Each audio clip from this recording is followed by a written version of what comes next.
La Bible nous dit que écouter Dieu n'est pas suffisant, parce que je peux passer ma vie à écouter Dieu, et si rien ne se passe, si je ne fais rien, bah, j'écoute, comme beaucoup de gens écoutent la télé du matin au soir, ou du soir au matin, mais ça ne change pas beaucoup leur existence.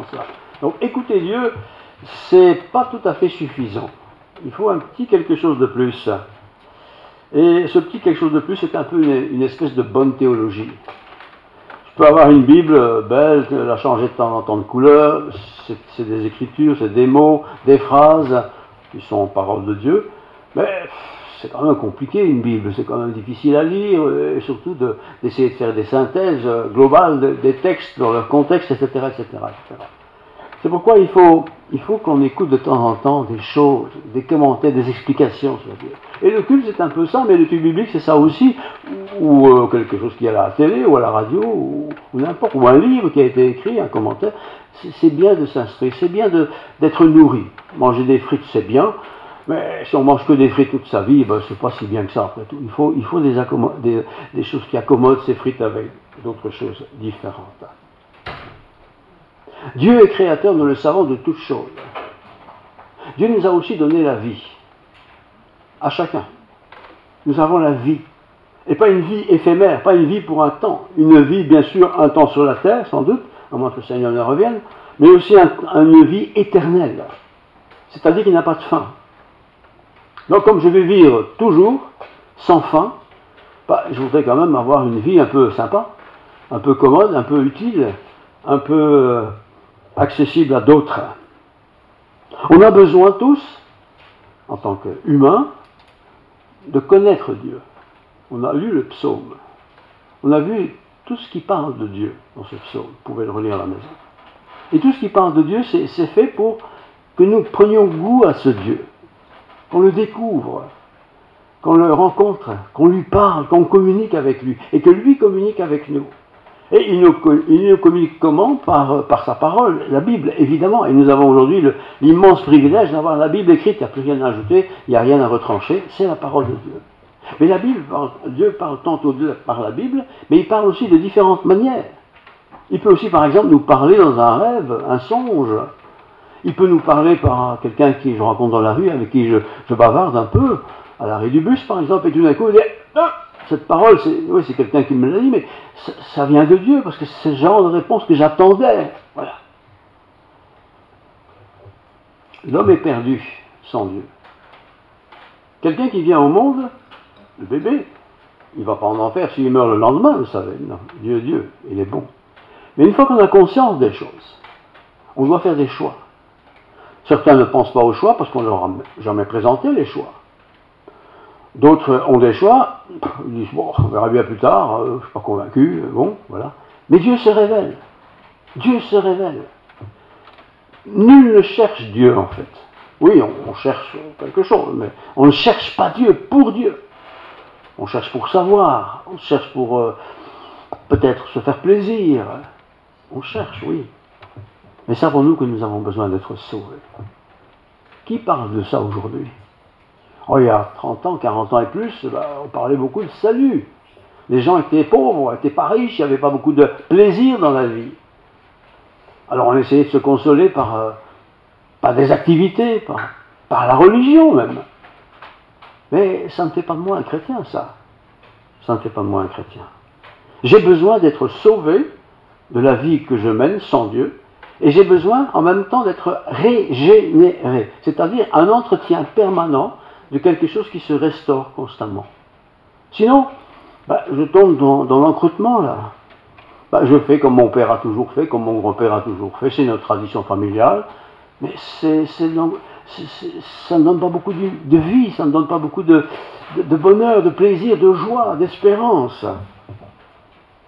Dieu nous a engendrés, nous allons le lire, selon sa volonté. Dieu nous a engendrés selon sa volonté. Par quels moyens? Deux moyens essentiels. Par la parole de vie, qui est l'Écriture sainte, c'est elle qui révèle Dieu, qui nous fait connaître Dieu. Et la deuxième chose, bien sûr, c'est les prémices de ses créations. Regardez une fleur, regardez une carotte qui pousse dans votre jardin, regardez un oiseau dans une cage, regardez la vie autour de nous, on se dit, mais tout ça c'est beau, c'est beau. Quelqu'un a dû inventer tout ça quand même. Quelqu'un a dû inventer ces choses-là. Et puis la vie humaine, qui est plus que les animaux, chacun de nous, on est quand même formidable. On a deux mains, paf, paf, paf. Non, il faut prendre et embrasser. On a deux yeux pour voir vite. On a un nez, ça suffit pour respirer, pour sentir les choses. On a une bouche, on a des dents, on a un tas de choses. Dieu met tout ça en place pour que nous puissions être bien dans notre corps. Et il n'y a pas que le corps, il y a l'esprit de Dieu. Dieu a mis dans le cœur de l'homme, Dieu dit ça, Dieu a mis dans le cœur de l'homme la pensée de l'éternité. Il n'y a personne qui ne pense pas à l'éternité. Oui, moi je ne suis pas croyant, moi je m'en fous, on verra bien. Et si Dieu existe, je lui expliquerai les affaires.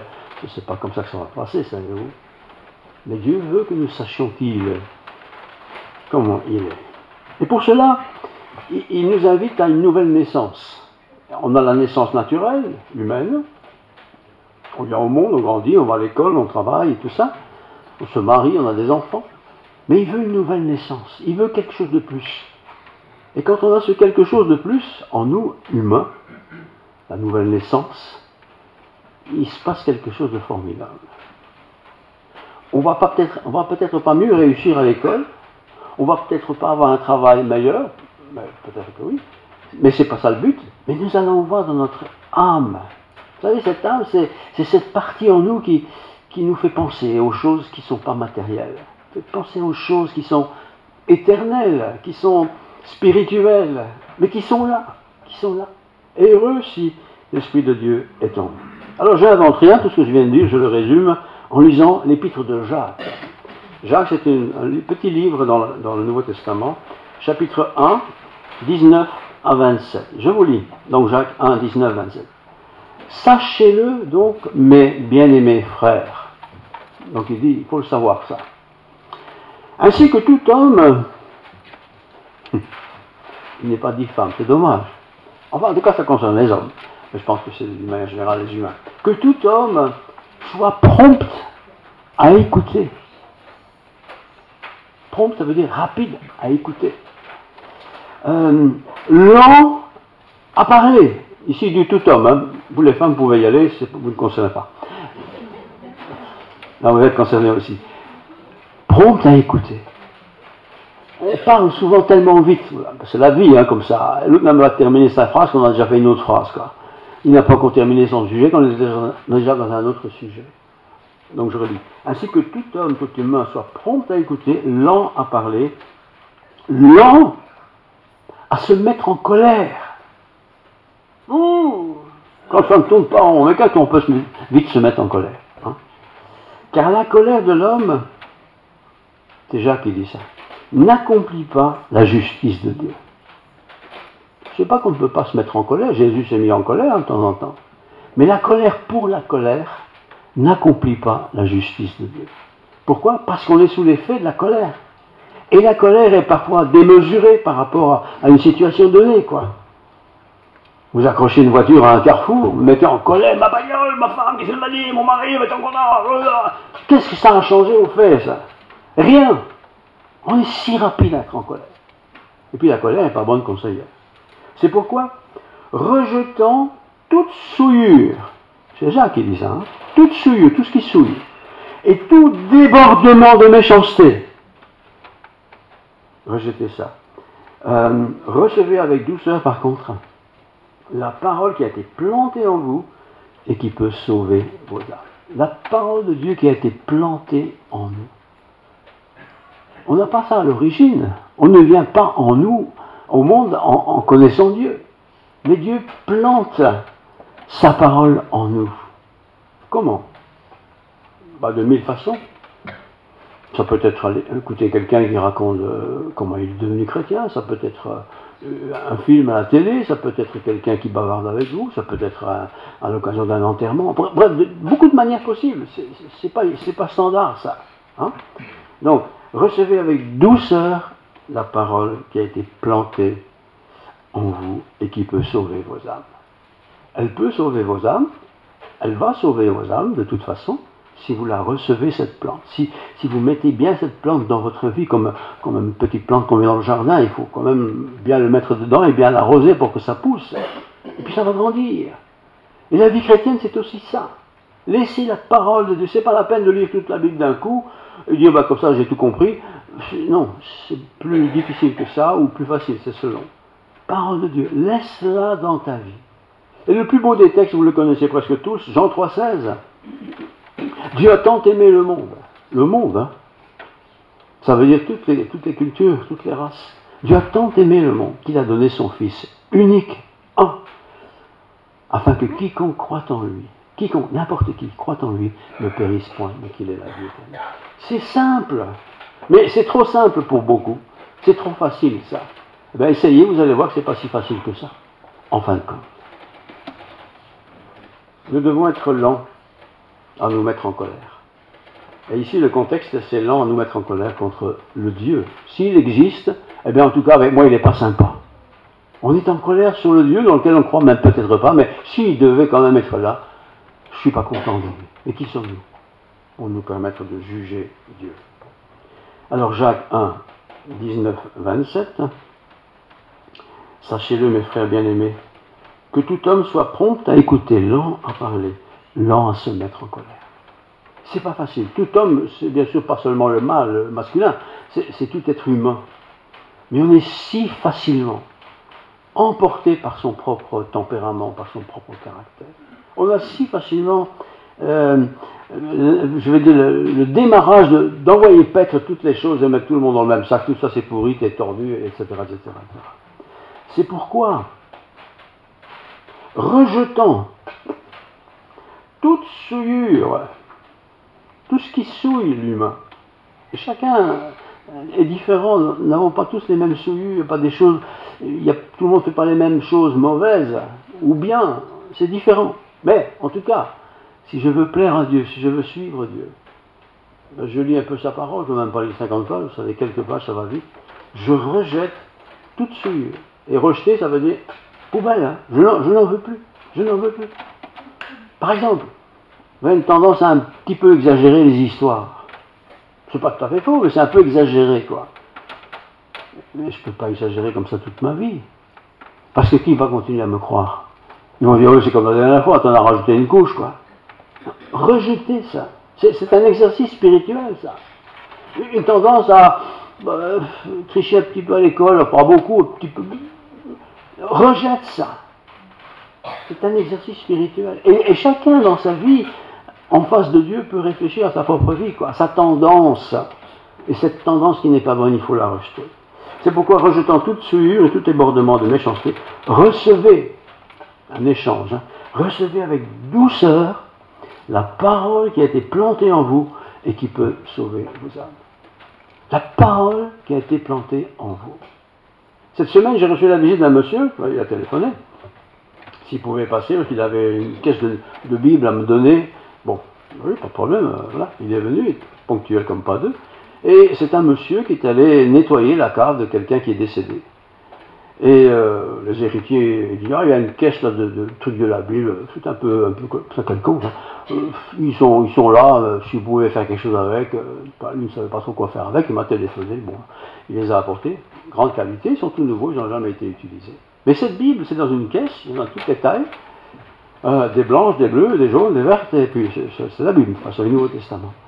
Et il a dit, voilà, ce prêtre, parce que c'est un prêtre qui les avait, il ne les utilisait plus, parce qu'il ne voulait plus donner la Bible aux gens. Disait-il, je ne sais pas, voilà, les gens ont encore tiré leur plan. Il avait une caisse entière, elle est là, vous pouvez la montrer, je peux vous la montrer, plein de beaux testaments, tout nouveau, tout nouveau. Mais il ne trouvait plus, c'est un prêtre, quand même, je répète, c'est un prêtre qui trouvait ça injustifié d'aller distribuer ça aux gens. Mais comment voulez-vous que des gens connaissent Dieu s'ils ne sont pas mis en contact avec les choses de la parole de Dieu? Vous voyez? C'est pour ça qu'on invite des gens à venir écouter quelqu'un ou n'importe quoi, pour qu'ils apprennent à entendre la parole de Dieu. Dieu parle tantôt d'une manière, je l'ai dit, je l'ai lu, et tantôt d'une autre. La manière dont Dieu utilise, c'est Dieu. Mais comment est-ce que moi je peux entendre Dieu? Et moi-même, maintenant qui suis chrétien depuis longtemps, et vous peut-être sans doute certainement aussi, quand est-ce que Dieu vous a parlé la dernière fois? J'ai bien dit, quand est-ce que Dieu vous a parlé? Pas un truc général comme ça, mais en particulier. Où vous dites, mais là, ce que je viens de lire ou découvrir ou entendre m'interpelle. M'interpelle. Et admettons maintenant que je suis interpellé, qu'est-ce que je fais avec cette interpellation? Est-ce que je mets ça dans l'armoire, dans le tiroir, et puis on verra bien? Ou est-ce que je dis, non, mais qui me parle au travers de cette aventure que je viens de faire en rapport avec la parole de Dieu? Écouter, c'est bien, mais ça ne suffit pas. Il faut agir. Je peux écouter des heures et des heures des choses spirituelles, mais je dois agir, concrétiser, ça, matérialiser cela dans ma propre vie. Mon oreille est là pour ça. Ma bouche est là pour ça. Mes mains sont là pour ça. Et elles se mettent à mon service pour que je saisisse ces occasions qui sont données d'entendre quelque part la voix de Dieu. L'oreille, parfois l'oreille vieillit et on n'entend plus très bien. Alors que fait-on? Si vous ne le savez pas, vous allez vous trouver un opticien, j'allais dire, enfin quelqu'un qui s'occupe des oreilles, Et il va vous dire ce qu'il faut faire. Monsieur, madame, vous savez, je suis désolé, votre oreille c'est foutu. Il faut un appareil, quoi. Ça coûte pas trop cher quand même. Vous allez avoir un appareil, vous mettez les bouchons, vous allez entendre. Eh bien, nous aussi, c'est parfois comme ça. On dit, mais moi, j'ai jamais entendu Dieu me parler, non, je connais pas. C'est peut-être parce qu'il vous manque un petit appareil pour rendre un peu votre oreille plus sensible à la voix de Dieu. Parfois, vous avez des bonnes oreilles, mais vous n'avez pas une bonne vue. Des lunettes, de temps en temps, il faut les corriger. Et puis vous dites, mais moi, j'ai jamais vu Dieu, je vois toujours pas Dieu.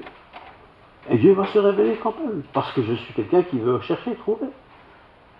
Et vous allez être ébahi devant un bébé, vous allez être ébahi devant une fleur qui pousse, vous allez être ébahi devant un phénomène social, enfin, humain, enfin pas terrestre plutôt.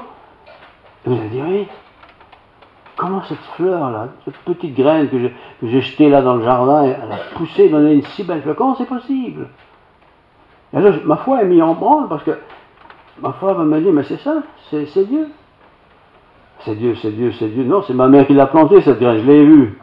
Ou mon père, ou peut-être moi. Non, c'est Dieu qui fait croître. C'est Dieu qui fait croître tout ce qu'il veut. Et malheureusement, il y a la souillure, n'est-ce pas, qui est souvent là, à côté de nous. Je vous lis Marc 4, verset 24. Voilà. Marc 4, 24. J'espère que Marc ne va pas partir. Il y a un Marc parmi nous. Ouais. C'est Marc 4, 23, 24. Il leur dit encore, prenez garde, c'est Jésus qui dit ça à ses disciples, prenez garde à ce que vous entendez. On vous mesurera, ou appréciera, on vous mesurera avec la mesure dont vous vous serez servi. Et on y ajoutera pour vous. Car on donnera à celui qui a, mais à celui qui n'a pas, on ôtera même ce qu'il a. C'est l'évangéliste Marc qui dit cela, c'était un des plus jeunes disciples de Jésus. Je relis vite fait. Prenez garde à ce que vous entendez. Je n'ai pas besoin de tout entendre dans ma vie. On peut allumer la radio du matin jusqu'au soir, il y a de la musique, il y a tout ce qu'on veut. Bon, c'est un bruit de fond peut-être. Mais qu'est-ce que j'entends en fait sur une journée? On parle avec quelqu'un, qu'est-ce qu'il raconte? Est-ce que c'est vrai ce qu'il dit? Est-ce que c'est pas vrai? Pourquoi est-ce qu'il est si méchant? Pourquoi est-ce qu'il critique son patron? Pourquoi est-ce qu'il m'entraîne là-dedans? Hein? C'est beau de discuter de religion et Pierre-Paul et Jacques, mais qu'est-ce que ça m'apporte si moi-même je ne fais pas la démarche de trouver la vérité? Prenez garde à ce que vous entendez. Mais on va vous mesurer, toujours le texte le dit, avec la mesure dont vous serez servi. Si je suis quelqu'un de sévère avec les autres seront sévères avec moi. Je ne dis pas qu'il faut être cool, hein, mais je dis qu'il faut être honnête, équilibré. C'est sûr que si la Bible pour moi c'est un livre bon pour les curés et les pasteurs, ben, ça ne m'apportera pas grand-chose. Mais si au contraire, régulièrement, disons, je sonde l'écriture, ben, cette écriture, c'est du papier, c'est une imprimerie qui a écrit ce qui est écrit, mais c'est Dieu qui a inspiré des hommes pour parler de la part de Dieu. Et ça change tout. Ça change tout. Éphésiens 5, 4, autre exemple dans le même style. Et cette fois-ci, c'est l'apôtre Paul qui écrit ça un peu plus loin dans son histoire. Éphésiens 5, 4. Voilà. 5, 4.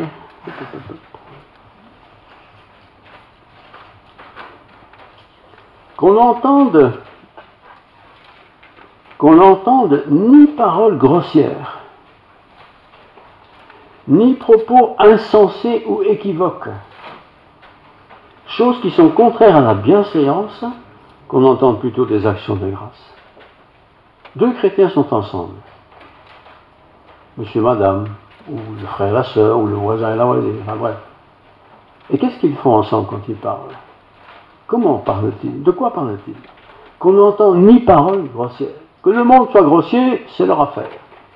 Mais un chrétien ne devrait jamais être grossier. Retenir sa langue, dit l'apôtre Jacques. Contrôle ta langue. Ne te laisse pas emporter par ta langue. Parce que nous sommes influencés par un environnement, évidemment. Je redis encore, hein, qu'on n'entend ni paroles grossières.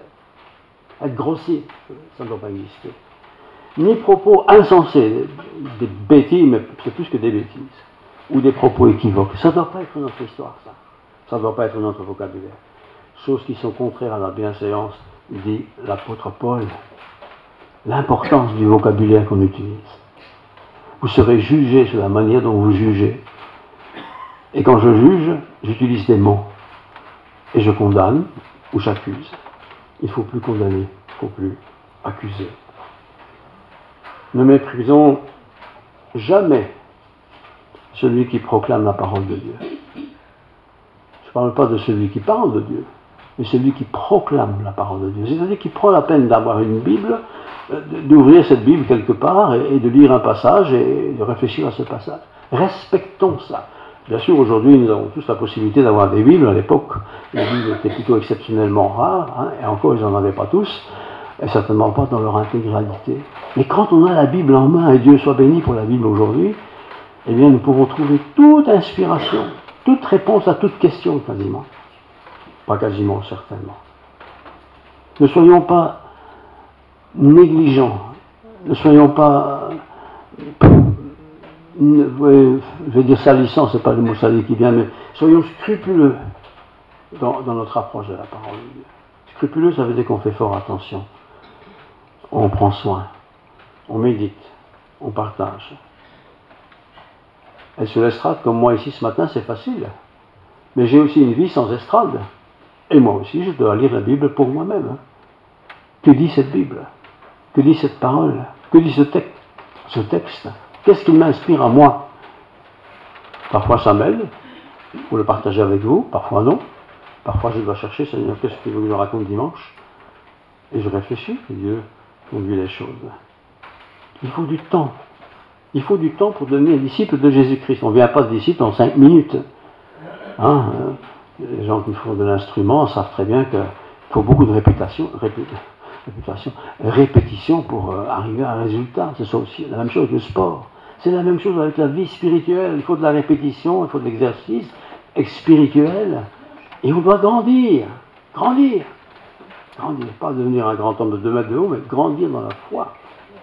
Il faut que des choses, au bout d'un certain temps, celles qu'on a apprises en tout cas, viennent spontanément à notre bouche lorsqu'on veut parler avec quelqu'un de quelque chose. Et parfois, les chrétiens qui viennent à l'église depuis des mois et des années n'arrivent pas même à partager ce qu'ils souhaiteraient partager. Un texte du livre des Proverbes, Ancien Testament, nous dit ceci. C'est un beau livre, le Proverbe, 623. Voilà, Proverbe, chapitre 10, verset 19. Celui qui parle beaucoup, en ce moment je parle beaucoup, ne manque pas de péché. Bon, il ne parle pas du prédicateur ici. Mais celui qui parle beaucoup, c'est celui qui parle tout le temps, là. Ben, il ne manque pas de péché. Parce que forcément, de temps en temps, il va se dire quelque chose qui n'est pas juste, qui est faux, ou il va exagérer des choses. Celui qui parle beaucoup ne manque pas de péché. Par contre, celui qui retient ses lèvres est un homme prudent, une femme prudente. Retenir ses lèvres, c'est-à-dire talmos. Parle pas trop vite, ne réplique pas trop vite, ne participe pas trop vite au discours, parce que tu ne connais pas toujours bien le contexte de l'histoire. Et tu risques simplement de dire des choses qui ne sont pas vraies. Et c'est la même chose avec Dieu. Donc, quand je parle de ma foi à quelqu'un, il ne faut pas vouloir parler. Parle, mais écoute. Écoute. L'autre a quelque chose à te dire, sûrement aussi. Et ce qu'il a à te dire vient peut-être de Dieu. Écoute.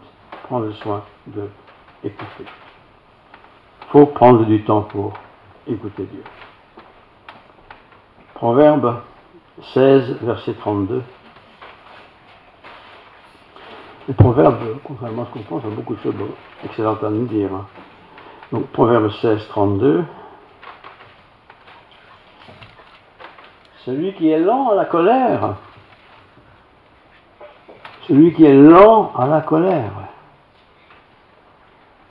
vaut mieux qu'un héros.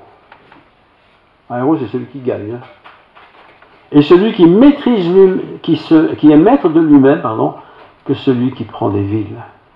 Celui qui a du succès. Il y a des gens qui ont des succès dans la vie. Il vaut peut-être mieux ne pas avoir de succès, être lent à colère, mais avoir des paroles de sagesse. C'est pour ça qu'il ne faut pas être impressionné quand des gens ne parlent pas beaucoup. Ils sont peut-être plus sages que nous ou que moi, qui parlent beaucoup. Parce que celui qui parle beaucoup, dit l'Écriture, ne manque pas de péché. Parfois il amplifie, il exagère, et la chose n'est plus tout à fait vraie. La parole de Dieu. La Bible est là. Il n'y a rien à y ajouter, il n'y a rien à retrancher. Mais nous pouvons la lire, et nous devons la lire. Et si on n'aime pas de lire, on écoute un CD, la Bible est enregistrée, on peut écouter ça du début à la fin sans même parler soi-même, ni lire soi-même, mais écoutons-la. Et lorsqu'on vient par exemple au culte, ne soyons pas là parce qu'on vient au culte et qu'on aime ça, mais qu'est-ce qu'il dit là? Qu'est-ce que j'ai besoin de savoir aujourd'hui? Qu'est-ce que j'ai besoin de comprendre? Qu'est-ce que j'ai besoin de corriger dans ma vie? Hein? Et le prédicateur, croyez-moi bien, il doit d'abord le faire pour lui-même, parce qu'il ne s'agit pas d'exhorter les uns et les autres et de ne pas faire soi-même. Souvent, on est repris doublement, dans la préparation et dans la communication, une deuxième fois. Écouter ne suffit pas. Il faut agir. Un élève qui est à l'école et qui écoute le maître, s'il n'emmagasine pas ce que le maître a dit, ça ne marchera jamais. Il faut qu'il puisse réaliser, concrétiser ce qu'il a entendu. Même chose avec la parole de Dieu. Alors je résume tout. Écoutez, c'était mon titre, ne suffit pas. Une théologie des meilleurs du monde ne suffit pas. Une bibliothèque remplie de bons livres de grands savants ne suffit pas.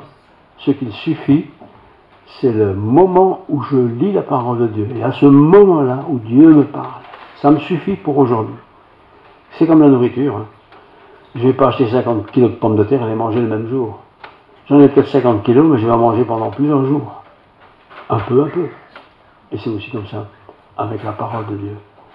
Dieu est sauveur, Dieu est créateur, il descend vers l'homme.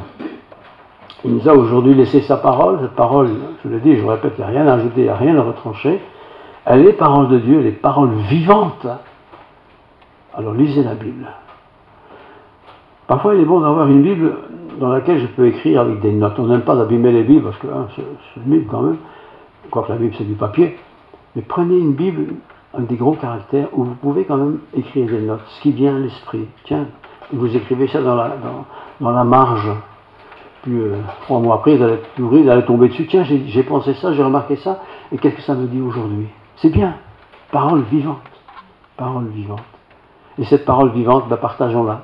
On la partage avec nos proches. Hein. C'est pas toujours facile, mais quand même, on peut partager. On partage bien le dernier film qu'on a vu à la télé.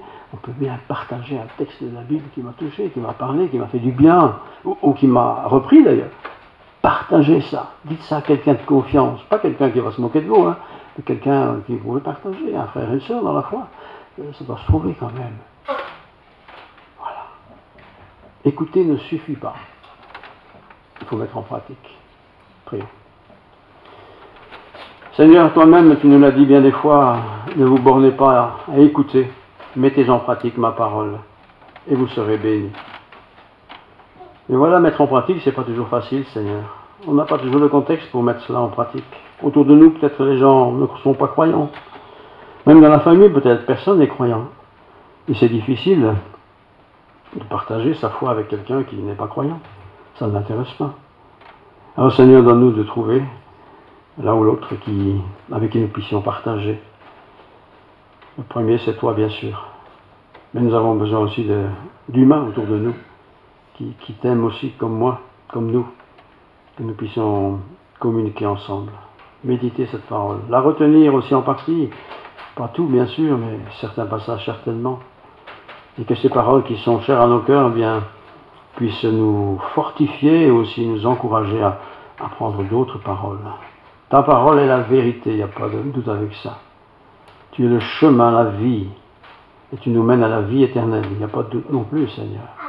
Que nous puissions avoir beaucoup de connaissances sur cette éternité, pour que cette éternité ne soit source de fortification, de foi, de bonheur sur cette terre. Et s'il y a des souffrances, et il y en aura sans doute, quand nous les aurons apprises, ces paroles d'autrefois, on se les rappellera et on sera encouragé. Tu es avec nous jusqu'à la fin du monde, Seigneur, c'est-à-dire au moins à la fin de notre vie. Merci. Merci pour ces promesses. Que la grâce de Dieu, la paix du Seigneur soit avec nous et que l'Esprit Saint nous fortifie dans notre foi. Au nom de Jésus. Amen.